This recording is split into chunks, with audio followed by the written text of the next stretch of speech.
yeZimbabwe kwazivai ndadzoka ndine nyaya yandau yanayo ndakakubatirai nhasi uri musi wa30 pane muchinda uyo anonzi zviti award winning journalist Hopo wekwachinyono ari kubuda achitsanangura kana kuti achitaura kuti sei akazo ataka Nelson Chamisa. Ndo nyaya iri panapa yaari kubuda achidurura chest chikonzero chakaita kuti azokwanisa kuenda kunoataka advocate Nelson Chamisa, avo vaimbova mutungamiriri webato rinopikisa zvematongerwo enyika reCitizen Coalition for Change.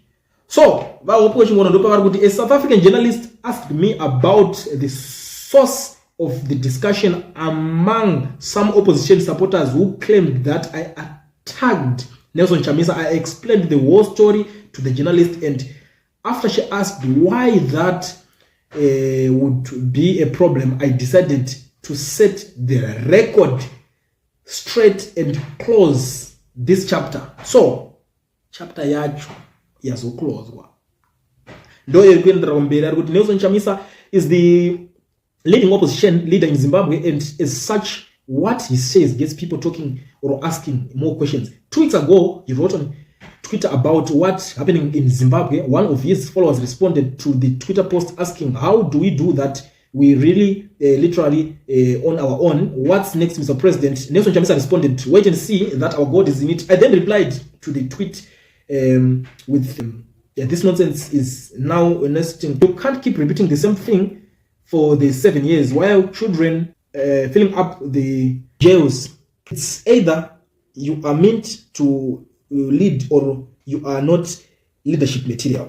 You know, ndo mashoko ari kuembaendesa achitaura kuti saka inini pakuzodaro ipapo ndo zvakarwadza vanhu vakawanda chichichi and stuff achidzika ziparagraph rakareba ndinoita chidzambira boss ndikazoverenga rese munogona kurara. So ari kuzoendera mberi pane chimwe chipasi chaari kubata ari kuti in 2008 I covered the post-election violence, becoming the first Zimbabwean journalist to expose the violence to the global community via television. An MDC parliament candidate, Julius Magarangoma, drove me to Bindura, where houses had been razed at the ground. He had MDC supporters beaten and some were subsequently killed. The violence was stopped after 3 months of bloodshed by, among others, Thabo Mbeki, who facilitated the government of National Unity GNU. Its main purpose was to implement political reforms which included electoral reforms that would lead to a free and fair elections. When this didn't happen, President Jacob Zuma of South Africa advised Morgan Tsvangirai and his team not to participate in the election. President Zuma said participation would give credibility to a sham election and its results, and it would be difficult for South Africa or SADC to do anything after participation. He argued that not participating would create a crisis of legitimacy for ZANU-PF and Robert Mugabe. Morgan Tsvangirai briefed journalists stating that the MDC was going ahead with participating against President Zuma's advice. He told journalists that one of his lieutenants told him that God had told him that they would win the election. I went to Tsvangirai's house after the election with my colleague who was the ITV News Africa correspondent. While I was the ITV News producer, Tsvangirai told us that Nelson Chamisa had said God told him that he would win the election. Evidence of this attached below on the Nelson Chamisa timeline. Saka ndo kwakatangira nyaya yese kuti iye ari kuti nyaya yakaitika ndikuti Zuma akapa advice kuna vatsvangirai nechikwata chavo kuti musapinde musarudzo idzi nekuti zvinokonzeresa SADC ikwanise kuuya ichikubatsirai because muri kuti pane mareforms akapetwa petwa. Saka please musagare mapinda maelection imomo. Saka vatsvangirai vakazoti aiwa mu election iro tiri kupinda nekuti tapuwa advice navachamisa kuti tiri kuwina election nekuti Mwari vari kuti vakamudza. Ende ukatarisa pane tweet yacho yabva yatiswa pazasi ichunzi 29 June 2023 My father, who is our righteous father, assures me that a new Zimbabwe is upon us within a few months time. Saka wopo uno pakazoona vachamisa vachitaura nyaya ndo zvari kuexplaina kuti ndakabva ndata ukwanise kuramba uchikutaura chinhu 1 mhando panguva yese imbomira kudaro ibo mandaza robva abudiro achinhingirina achitanga kuti ipapo ne God divinity yako ukazadaro I will expose you. Saka ndo pakatangira nyaya yese ndo kwayava ndo iko zvinezvi. Saka ari kutry kuexplaina kwavakabvira kure vakabva kure nechigrudge. So saka no man chamisa stop it, ndo nyaya yanga iri panapa yekunyetsa. Ndo nyaya yaari kutsanangura iye hopo kuti ndo zvakaita kuti aatake vachamisa pamazuva ayaya. Mazimbabwenzi vakatsamwira nyaya iyo zvisingaite. Hopo watoziva kuti ari panguva yakaoma nemazimbabwenzi. Zimbabwenzi are not happy. Mazimbabwenzi havasi kumutolerate because of this nonsense zvakaita, and it's unacceptable kuti wewe uataka munhu atoti down kudhara, munhu kuti atotaura kuti inini handina political party andikurana, and people are forcing him, people are asking him different questions on his platform. Abango responda kuti our God is in it. It's strategic ambiguity. Ndiani asingazive akataura kuti nini ndichaita zvinhu zvangu zvicha confuse everybody, chero uri kundifollowa, chero uri kupai, but kuti tisvike kwatiri kuenda nestrategy yangu, you just have to believe. Ndo mashoko chete anga akabuda nekoko. Saka ndo izvi zvotana vaching'ono panapa vachisangana nenyaya iri panapa. But parikuzonzi you did not tell the non-existent journalist that Prof Ibo and yourself had also previously threatened to expose Chamisa if he doesn't exit the political space. Ndo pari kuti ina handizvizivi.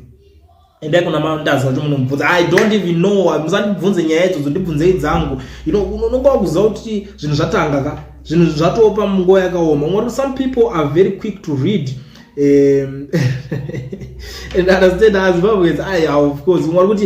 I hardly comment on political matters, but I have one question for you. We have seen pictures of you and Chamisa, and I probably think you guys are friends. Have you ever talked to him in private about this God is in it thing? If so, what is his response? Because personally, I understand this whole thing. God is in it is strategy, ambiguity. Adi kulikisa information. We all know that. Kuna msoja anoita anotengesa ku base. Soja wese anogara energy boza akatoona kuti munhu wese vari kutera ivavo vanenge vachibudisa information. Saka kuti vaende mberi kwacho kunonetsa. Makomberedzi acho vanoita zvepolitics dzemuzimbabwe vanenge vachitungamirira vanhu vekuti vanenge vane nzara, saka vanotengesa information. Saka akatoona kuti negative zvinooneka kuti God is in it, so that vanovhirikidzika. Umwe kuti Chamisa is a ZANU-PF plant that has managed to fool many hero worshipping Zimbabweans. I don't even know. I don't know. I think people should vanofana kuuya right. Vanhu ngavauye neproof yezvinhu zvanenge vachitaura, because pane zvimwe zvinhu zvokuti unongovenga munhu kwatongoti Chamisa chakati tanetaona vari kashika vanenge vachingouya vatoti baiba anoshandiswa. Mwari kutiwo of course these people believe anything that comes from religious doctrines.